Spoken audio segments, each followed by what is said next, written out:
Hey, um, I recently posted a video that was about the meta of a Polish tournament, and I also got like other tournaments that sort of contacted me after that.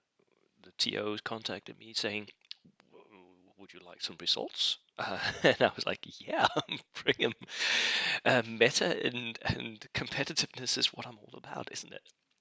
So I have some results from America. And I'm really interested in the American meta. Recently, I did also on the Warzone Atlanta tournament, which looked beautiful, by the way. It looked really, really cool. The venue looked amazing. They had table service, so you could order your drinks at the table. Um, Really, really great stuff. And the tables were just, the terrain was beautiful. Um, and the right amount of terrain for what I think should be at a tournament table anyway. So I was really envious of not having the money to just travel to America on a whim. But I did a video on that as well, and then I got into contact with the Snafu guys. Um, if you don't know what that is, possibly you all know, right? But they're a podcast. They're an American group, and they do a podcast called the Snafu Bold Action Podcast, and um, they sort of started sending me some of Pat, the Snafu guy, Pat, started sending me from a few other of their events. So now I can actually present to you what it looks like, the meta in America, once you start using the Snafu pack, which I must say is a well thought out pack, and it does change up things somewhat. So I'm not going to go into detail about the pack, but there are some changes that they sort of encourage different things. But I don't think that the differences that we see in what I'm about to show you and what and what I see here, I don't think they're explained solely by the pack. I also think that the Americans have a different meta, which is what I'm really excited about, right? That they do something differently. Um, so let's go and see. And the first video that I'm going to show you here is from a tournament called Recon Rumble. Um, Now, Recon Rumble was a tournament that was designed. It it was a small event. Not many people attended, but the Snafu guys did, and their immediate like circle of game mates. Um, but it was also a low point event. Now, low point events, we don't see many of those, but I'm really interested in what that 750 what that does to the meta. Because what do you bring when it's only 750 points, right? You have to think about what it is that you want then. What do you need? What are the other guys going to bring? How can I counter that? You have to think differently, um, because you won't have that many points left over for tanks or what have you. Um, they were limited to 1 to 2 of the classically overpowered unit engineers, bamboo spears, Gurkhas, and cavalry, um, which is fine. That again encourages different army builds than what you would see in other tournaments. I think you'll see more skirmish type builds in this, or mixed bag builds. Um, could even see some gunline armies, maybe some pseudo tank armies. But the removing the bamboos, the Gurkhas, and the cavalry will take care of many of the assault armies, and removing the engineers will take care of many of the barbecue armies. You could have 1 to 2 armored cars, though, which is an interesting idea as well. And you could have 0 to 1 special characters. So the first thing I would want to do if I was attending an event like this is I would run through all the army books, looking at every single special character, because some of them are really good. Um, there was no free units, which I kind of like, because at low points, having free units really skewers the game. It really messes up the balance, because it's just so many extra points that you get. and there was a slight boost to armored transports. There was something about them not getting pinned by small arms fire, or the troops transported not getting pinned, something like that. And then they didn't run away if they were left near the enemy. So that was sort of the boost. And for me, um, the fact that they disallowed armored platoons was kind of fun, because with this pack I could build one, two, at least 3 tank army lists, which really is strong. And I think one of the best builds that you can make here with this pack, it contains 3 tanks, one of them a Darker Steward, and then a lot of universal carriers with minimal infantry in them. I could really mess up an enemy with that. So interesting to see what the Americans thought of this pack and what they did bring. My brain immediately goes to a very dark place, doesn't it? Now, order dice wise, they had an average of 11.6 order dice, which is kind of high for me for 750 points.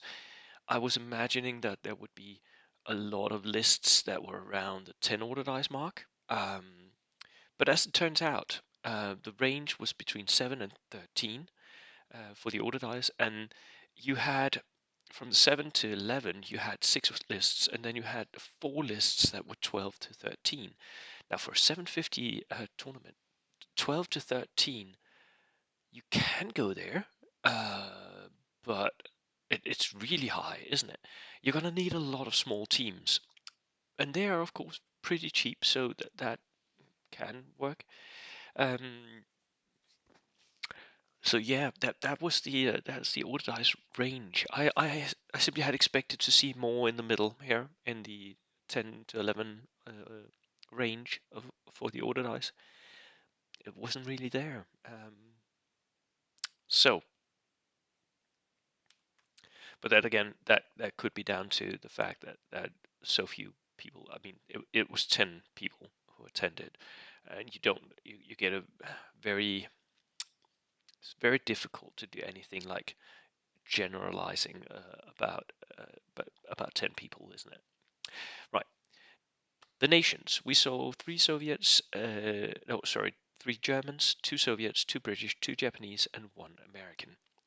Again, this was slightly surprising for me. I had not thought to see this many Japanese, but then again, the Japanese infantry, because they all get that bonus, that might be a strong point for them. I sort of expected to see many German lists just because there are always Germany aficionados that really like those. Um, and the 2 Soviets, 2 British, I sort of expected that as well, because they're just very, very good nations. 1 American maybe is low for what I saw for Warsaw and Atlanta. I saw that in America, people tend to bring American army lists, both because it's their home nation, maybe, but also just because they're very accessible, miniature-wise. I'm not sure why only one person brought. Again, very small sample size here. What did we see in builds? Well, as expected, we saw a lot of Soto tank builds. 5 Soto tank builds out of 10, that's half of them. 4 of the list had MSU elements, so multiple small units, as I talked about before, small teams. Some of them even had like special units that you could take, the FSSF scouts and stuff. So small infantry choices. And very surprisingly, there were even 2 Death Star builds. So builds which had huge, very expensive units in them. I think one of them was a tooled out 10-man Fanatic SS unit, if I remember correctly. We also have had 1 Horde, 1 motorized infantry list, and 1 mixed bag. Now, I had expected there to be way more mixed bag units, although my own go-to was the Soto tank list. So, yeah, I sort of these 2 elements I sort of expected. This I did not expect. Mixed bags. I thought I would see more, especially because way German nations uh, typically bring mixed bags because Germany hasn't got any clear advantage in bringing a specialized build. They have an advantage in their range of choices, which sort of encourages the mixed bag approach. But we only saw one. So my predictions versus what actually happened. My predictions was that the soda tanks and the MSU, that combo was going to do well, that it would be Brits, Soviets, and Americans. And well, I got 2 out of 4 right.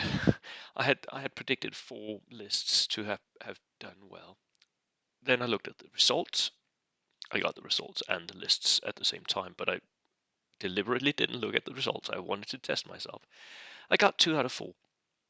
Um, so I got the 2 top, which were Brits and Soviets, and then surprisingly, the inexperienced Japanese horde came third, and a German dual Death Star. That was the one with the veteran fanatic SS. He had built 2 of those. Came fourth. I had no idea why, but that's what happened. Um, so my predictions, sort of still working, but not that great. So that was the meta of a recon rumble in America.